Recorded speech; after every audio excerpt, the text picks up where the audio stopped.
Be'emes, this is such a highlight in my hachana to Chanukah, to spend this day with you people over here.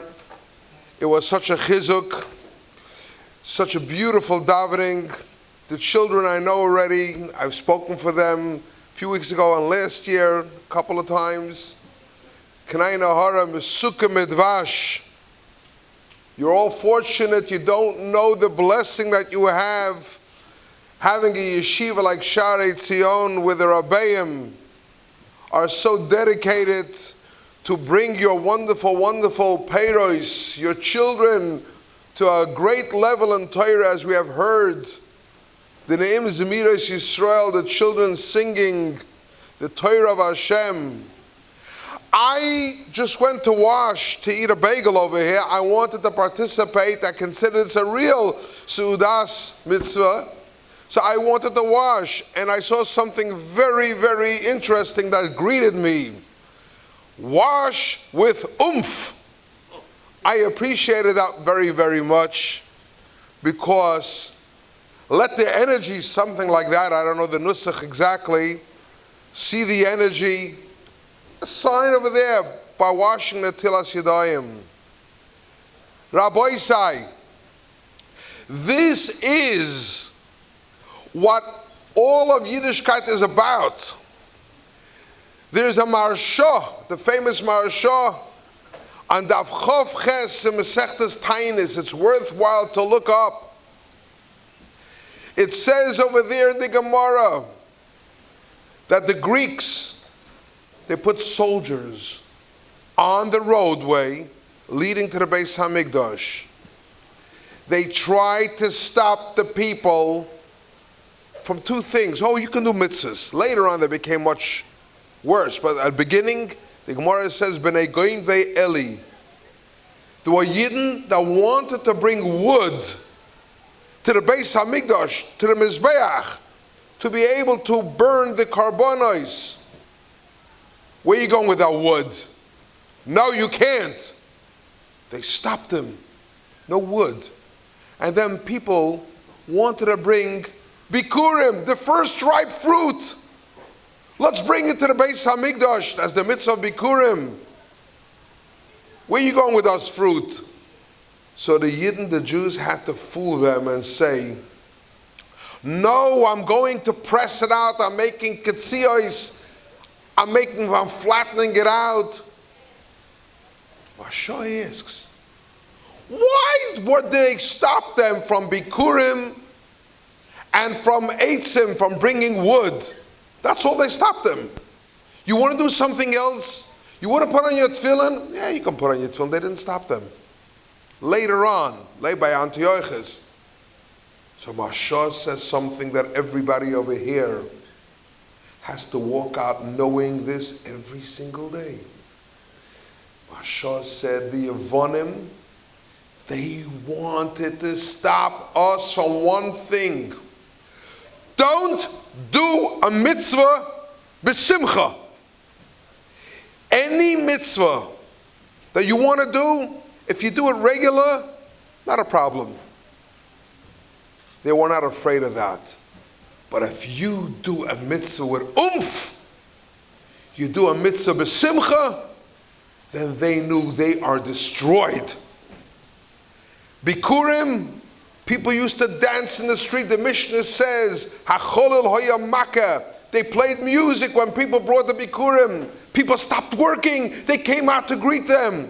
Oh yeah, sure. When they brought eitzim, they brought wood. It was a yontav they made. They couldn't stand that. They couldn't stand. If the Yevonim were here today, if they would see your shacharis, what they saw today, they would protest and they would put up signs, you can't come to Sharei Tzion. I saw simcha. No, that way we can't have you. Simcha of a mitzvah. And that's why it's so important. A little Netilas Yadayim. You can just go wash, or you can think beforehand. And that's what Chanukah is all about. Chanukah means renewing. Chinuch HaMezbeach. We renew ourselves. We are becoming new. A person needs a change to restart the engine. Last week I took my car for an oil change, and I feel a difference in the drive now. What is it? A new change, a little rejuvenation. We have to bring that oil into us, the shemen zayis, that we're going to light the menorah. That's going to kindle and light up our whole neshama. That'll make a whole difference. And Rabbi Isai, I want you to remember this. This week's parsha tells us, last week's parsha tells us about Yosef. Vayhi ish מצליח. You'll look in the whole Torah, you'll never see anybody called the Ish מצליח. Only Yosef. Now, if I ask anybody over here, what is Hatzlacha? What does Hatzlacha mean? So, I'm sure most of the people over here are going to say, because you're B'nai Torah, you're going to say somebody that is successful in learning Torah, and he found his joy and simcha in Ahavas HaTorah. He goes to his shir and he enjoys it. Oy, if only I could learn another hour, I just have to go now. But if only, that's Hatzlacha. That's what most of you probably would say. Then there are some people who would say, if I'm successful, my business is booming, so I can build a new building for Sharei Tzion. That's also wonderful. That's something else that some people would say, that is Hatzlacha. Some people would say Hatzlacha is when everything is going good. Now let's hear. Yosef, 3 times Ish Matzliach it says. Yosef, you call him Matzliach. He was a young boy. He lost his dear mother Rachel, our mother Rachel. She's not here. His brothers, they don't see eye to eye with him. They don't get along. His father hears a cholam, screams at him, Vayiga Bayaviv. Then he goes, he's put into a boyer, into a pit. Then he is sold. Yishmaelim, Midyanim, Seichrim, Potifar. And then finally, he's in the house of Potifar, and he has some menuchas hanefesh. He's doing well. And all of a sudden, the wife of Potifar gangs up on him and makes a false libel, and he's thrown into jail. Listen to this. From 18 till 30, the best years of your life, when you're the strongest, the fresh. And now the Torah calls Yosef Ish Matzliach. That's Hatzlacha. Everything that could go wrong seemed to have gone wrong for Yosef. Now, I'm going to tell you something that the Kasav Sofer says, the son of the great Chassam Sofer, which is something that if you're going to walk away with this and think about this every single day, for 1 minute, your life will be changed. I guarantee it. He says the word Matzliach comes from the word Solach es hayardein. He skipped over the Yarden. The word Saleach, the Targum says, Gevar kapuz, a person that jumps. Yosef was able to jump over every situation, never get stuck. Never did he allow himself to feel, oh, I'm a failure. Yosef looked at every situation. I'll get past this. Hashem will help me. Oh, he was connected to Hashem. Yosef became Yosef HaTzadik not when he was home with Yaakov in Eretz Yisrael, but in Mitzrayim, in the worst place. That's where he became Yosef HaTzadik, when Yosef was able to show, I will not get stuck. If I don't do good on this test, that doesn't mean I'm a failure. That means next test I'm going to try much harder. And even if I get 5 points more, that was a great accomplishment, because at the end I'm going to get 100. That's what Hatzlacha is. Hatzlacha is when you don't give up and you stay strong and confident, and you know that I will succeed. I will overcome. My dear friends, Chanukah, How many Chashmonaim? I'm not going to the whole history of Yosef, but Rashi tells us, how many do you think fought the major armies? It was like the whole world ganging up on 13 boys. The Chashmonaim were 12. Rashi in Seis HaBracha says, 12 Chashmonaim with Elazar. 13. Yosef and Hazak, the 5 children, Matasyo, Yehuda, Shimon, Yonis, and Yoichan, and Elazar. But Machlokes, if Chashmonai and Matasyo were 2 different people, I'm not going into the whole thing, but we're not talking about big numbers. We're talking about children like you who said, no, Yevonim, you want to bring your Goyish culture into me, it's not going to work. I have the power because I have Simcha and I have a Torah with what to be Sameach. It's not the street of the Simchas HaChaim. It's not the technology. It's not the movies. It's our Torah that brings me the Chaim, that brings me the Simcha. That's what kept us through all the generations. And I want to share a story with you, Kinderlach. My dear children, there was a old-time chassid from Chabad. His name was Reb Mendele Putterfuss. Remember this. Reb Mendel Putterfuss was a Yid that spent many, many years in Siberia in the gulags. Why? Because he was caught teaching Torah to children under the communist regime when they were not allowed to. It was forbidden. And many, many Yidden ended up in Siberia. Some came out, Chaskel Abramsky with such great people, and some never made it out. They were nifter over there. Reb Mendel Putterfuss was like the Rov, the Tzaddik, that everybody came to him for brachot.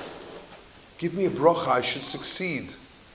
Everybody came to Reb Mendele. He was a tzaddik because he got away. No working on Shabbos, no treifas. They beat him, they punched him, they threatened him, they did everything to him. And Reb Mendele was always a happy Yid, and he said, you can try everything, it's not going to happen. I'm not going to work on Shabbat, it's not going to happen. I'm not going to eat treifa, no way, nothing. And the Russians slowly learned that, hey, you're going to tell us what to do? Yes. Because he was so confident and so strong, no wind was able to have an impression on him. And watch what happened. One day, one of the Yidden, one of the prisoners come and they said, Reb Mendele, I need a bracha. Of course, what do you need a bracha for? I am escaping Siberia tomorrow at 12 o'clock. Come on. You know you can't escape. I have a plan that I worked for months. Kvod Rav, it's going to happen. I need your bracha. He says, there are guard towers with machine gunners. How are you going to get away? I worked it out. And there's gates. We're all gated in. He says, listen, in the corner all the way at the end, there was a gate that was broken, and they replaced it with a thick piece of plywood. I went for months with a screwdriver, digging into the wood.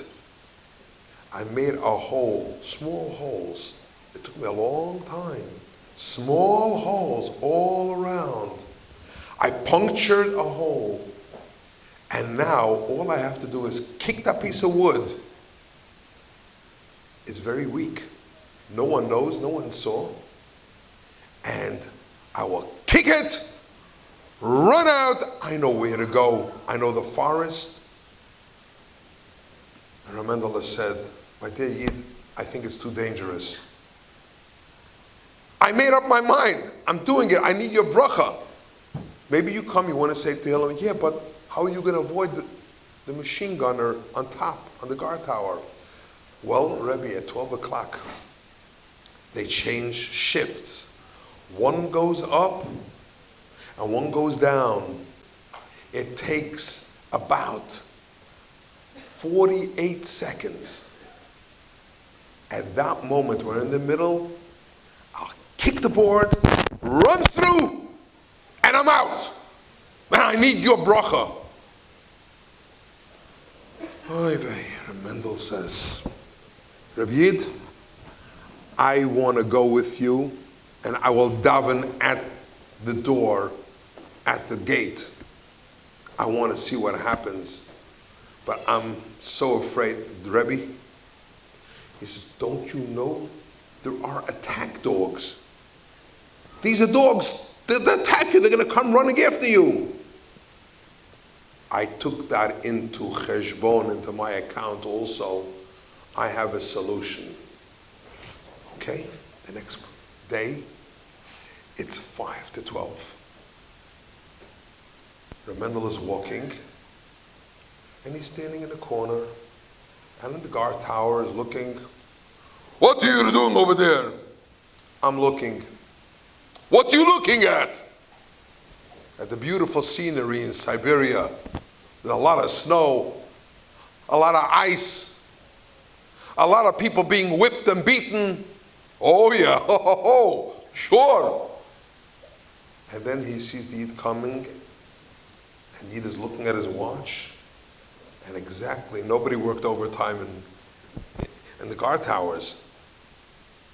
One guy starts walking down, the other guy starts walking up, and he snaps his finger to Mendel. Matliach. Start up. And he closes his eyes, and he hears a kick on the gate. Boom! The wood breaks, and the Yid jumps out through, starts running, and the guard sees. Hey! He ran up, but by the time he got to his machine gun, he ran into the woods. There were a bunch of woods over there, but Remendel is watching, and he sees 2 attack dogs start running after him. Oh no, this is what I was afraid of. What is he going to do? These are dogs that are going to, chas v'shalom, who knows? And he sees the dogs getting closer, right by the woods.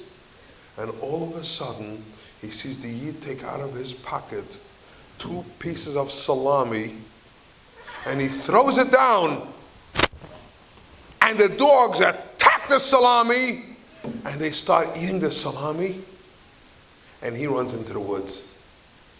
Just then, the guard on top of the tower takes his machine gun, and he shoots the 2 dogs dead. Remendel couldn't understand. What? He aimed to kill the dogs? He had to know why he did this. And he waited. He came back the next shift at 12 o'clock. And he says, sir, can I ask you a question? Why did you shoot those dogs? You trained those dogs for a year or 2. And he says, let me tell you something that you have to remember. When you don't do your mission, you're a failure at your mission. You don't deserve to live. These dogs were trained to rip a person apart, not to rip the salami apart. If they went and they were fooled and they did not rip open that person, they ate the piece of salami, they're worthless. And Mendel heard that, and he walked away. Oy vey. And he called the Yidden in his barrack together. He said, I just want you to know what I saw. I saw a Yid escape, but I learned a lesson. A lesson that we have to remember. We were put into this world for a mission. And the Yetzer Hara comes, and he throws us pieces of salami. It doesn't have to be pieces of salami. It could be some kind of technology. It could be some kind of a toy. It could be something to distract us from what we're here for. We're all here for a mission. We're all here to serve Hashem, to sing to Hashem, to praise Hashem. When we blow that mission, he says, take a look. We don't deserve to be here. We lost our opportunity. That's what Klal Yisrael is all about. And Mendel says, I want you to know a story. And he says, the Russians were fighting the Polish, and the Cossacks used to come and attack the Polacks. And at daytime they fought, at nighttime they needed vacation. How does a Russian Cossack have vacation? You got to give him a big bottle of vodka, and he drowns himself in alcohol. He sleeps through the night, and the next day he's ready to go further. That's his life. And there was one Cossack who did a little more than drinking his share, and he got so drunk that the next morning he couldn't wake up. And when all the other Cossacks woke up to go back to the battlefield and get ready to go to their positions, they left him there sleeping. They couldn't wake him up. When he woke up, oh no, look, I'm alone. I got to go back to my army. I'll be in serious trouble. I left them. Oh boy. And he says, I have to eat something. And it was Shabbos, Shabbat. So he goes to the first house, a Jewish home, and he says, I need something to eat. So they tell him, well, what do you want? You want gefilte fish? We'll give you, okay, you want some eggs? No. I need something hot. And he goes to the pot where they had the chamin, or as we call it, cholent, and he had a leather bag. He took the hot boiling cholent and poured it into his leather bag, and he decided, I'm going to eat this later. It smelled good. And he goes and he puts the leather bag onto the horse.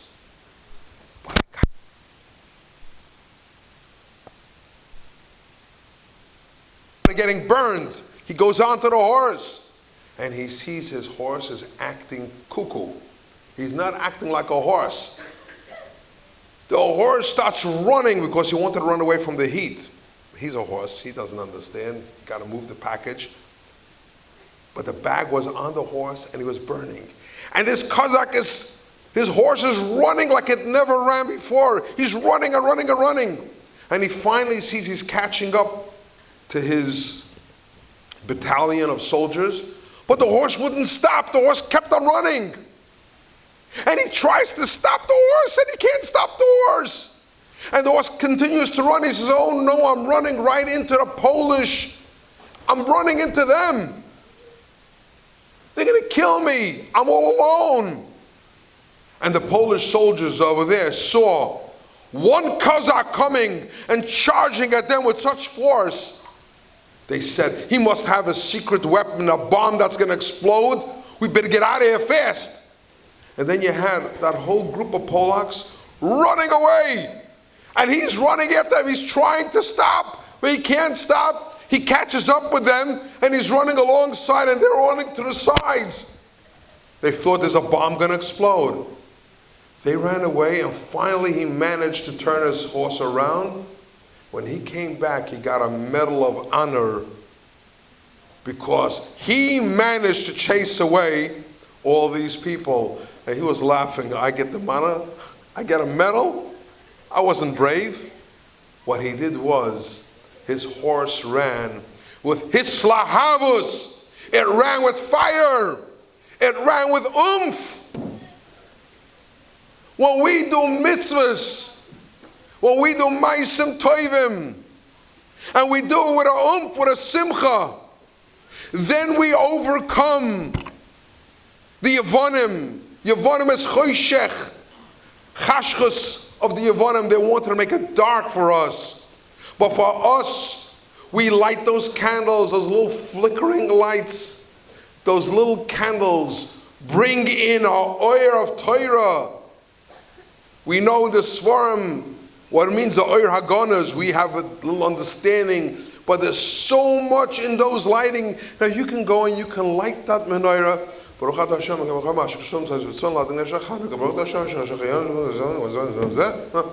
Oh, okay.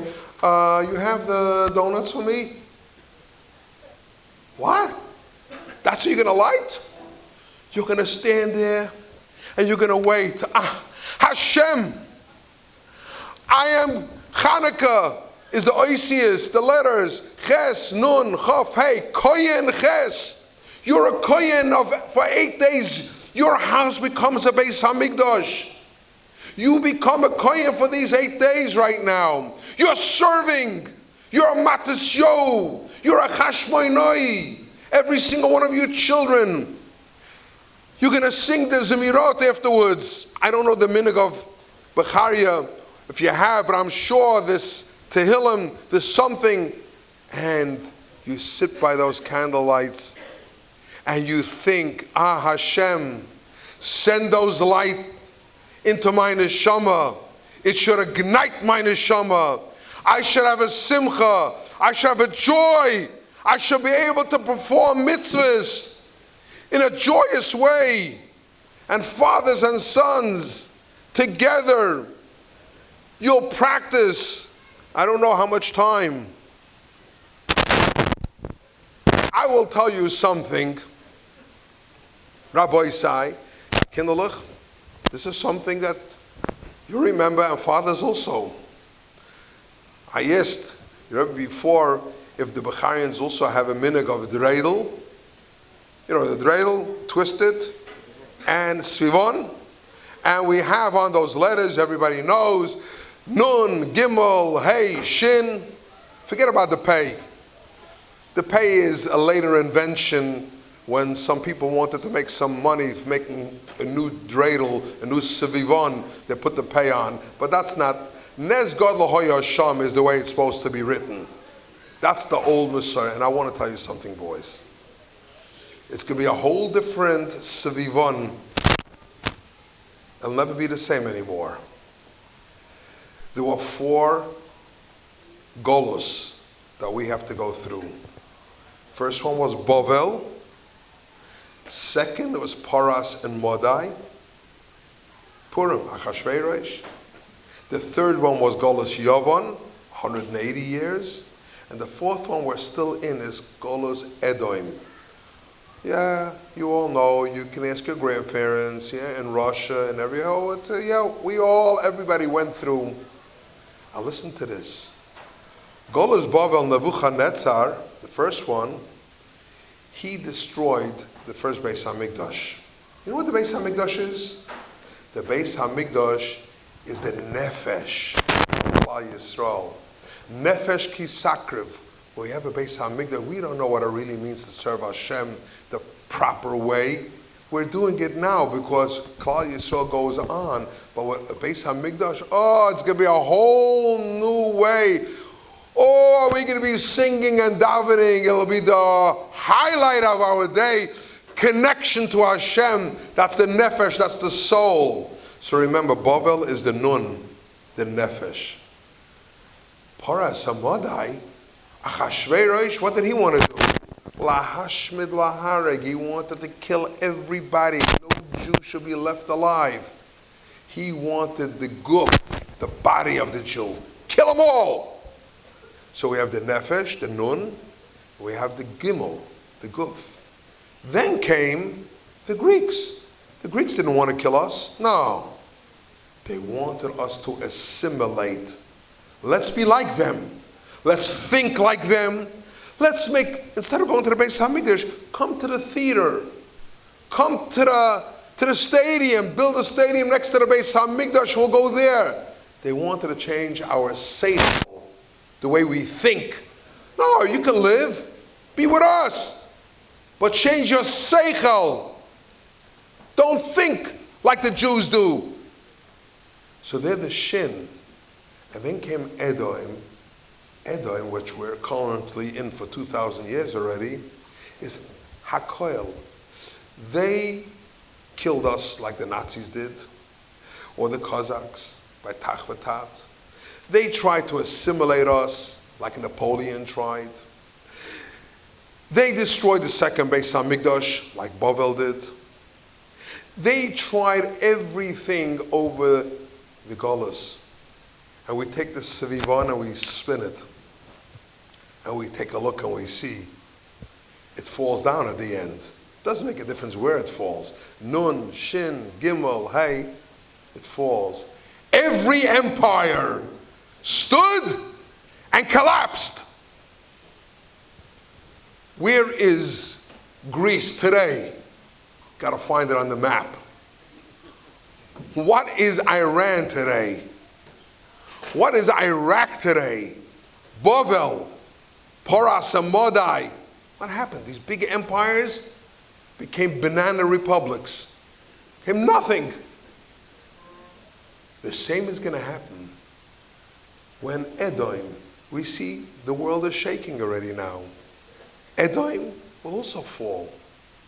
Nun, Gimel, Shin, Hey, remember Nefesh, Guf, Seichel, Hakoil equals to 358, which is the exact number of the word Mashiach. They will all fall. Mashiach is going to come.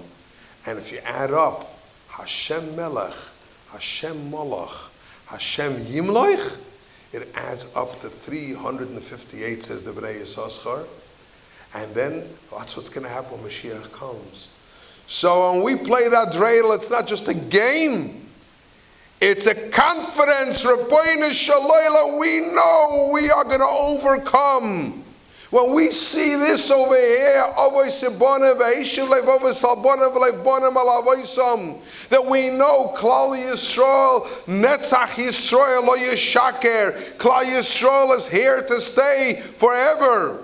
And very, very shortly, Kindlech, remember your mission. Your mission is to be besimcha. When you come to yeshiva, you have a smile. When your father or mother wakes you up in the morning and says, oh, I got to get out. I jump out of bed. Baruch Hashem. Get that oomph. You wash that negavas with oomph, with energy. And you come because very shortly we are going to go likras Mashiach Tzidkenu, and he will brighten up our lives, and we will see a Beis Hamikdash b'tifartai b'bias Mashiach Tzidkenu b'mheira b'yomeinu. Amen.